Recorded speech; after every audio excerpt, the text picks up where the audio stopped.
অর্থনৈতিক সংকট ও মুদ্রাস্ফীতির প্রতিবাদে ইরানে শুরু হওয়া বিক্ষোভকে এখন সরকার বিরোধী আন্দোলনের রূপ দেওয়া হয়েছে।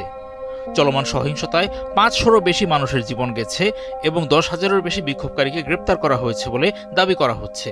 দেশটির এমন পরিস্থিতি সৃষ্টির পেছনে যুক্তরাষ্ট্র আর দেশটির দোসরদের অর্থনৈতিক নিষেধাজ্ঞা সহ নানা রকমের কূটচাল রয়েছে বলে অভিযোগ আছে।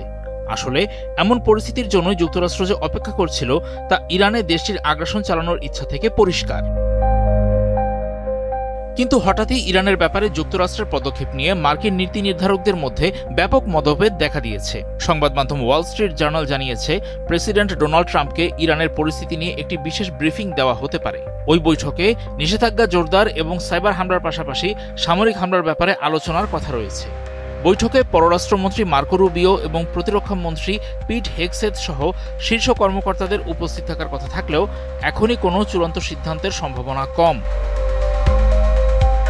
মার্কিন সামরিক মহলের একটি অংশ ইরানের ওপর সরাসরি হামলার পরিণাম নিয়ে উদ্বিগ্ন।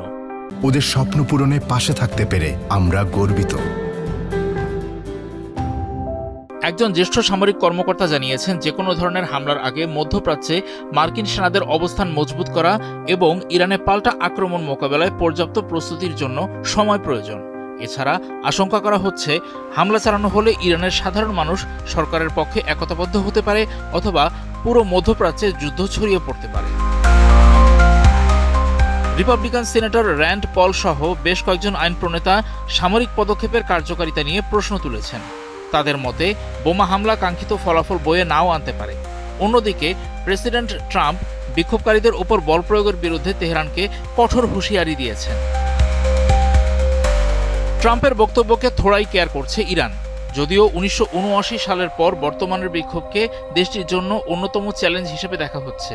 দেশটির পার্লামেন্ট স্পিকার মোহাম্মদ বাকের কালিবাফ সতর্ক করে বলেছেন, যুক্তরাষ্ট্র বেচাল দিলে ওই অঞ্চলে মার্কিন ঘাঁটি, যুদ্ধজাহাজ এবং ইসরায়েল ইরানের লক্ষ্যবস্তু হয়ে যাবে। ইন্টারনেট পরিষেবা প্রায় বিচ্ছিন্ন থাকায় এই মুহূর্তে ইরানের সঠিক তথ্য পাওয়া কঠিন হয়ে পড়েছে। দেশটি আক্রমণ চালাতে পারে এই ভয়ে প্রতিরক্ষা ব্যবস্থা সর্বোচ্চ সতর্ক অবস্থায় রেখেছে ইসরায়েল।